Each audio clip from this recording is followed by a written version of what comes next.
So earlier today, some news came out from Tom Silverstein of PackersNews.com regarding Kenny Clark. Here he shares in his article, even after committing a potential $133 million to free agents Xavier McKinney, Josh Jacobs, and Keyshawn Nixon, and nearing negotiations on top-of-the-line extensions for quarterback Jordan Love and defensive lineman Kenny Clark, the Green Bay Packers look to be in solid salary cap shape.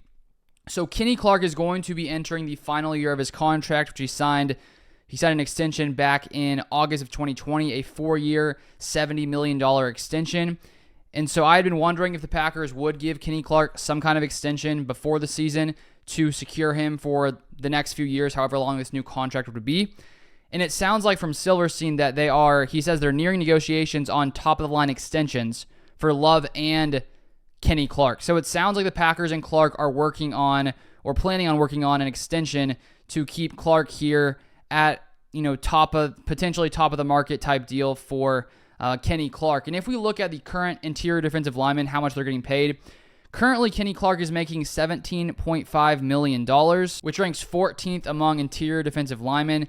If you look at the highest paid interior defensive lineman per year, you have Chris Jones of the Chiefs at $31.75 million. And if you look at the fifth highest paid player, you have Quinnen Williams at $24 million. So it's possible Kenny Clark makes in the $24 to $31 million range if he gets into the top 5. I still think he's one of the more consistent interior defensive linemen in the NFL. Been with the Packers since 2016, drafted in the first round.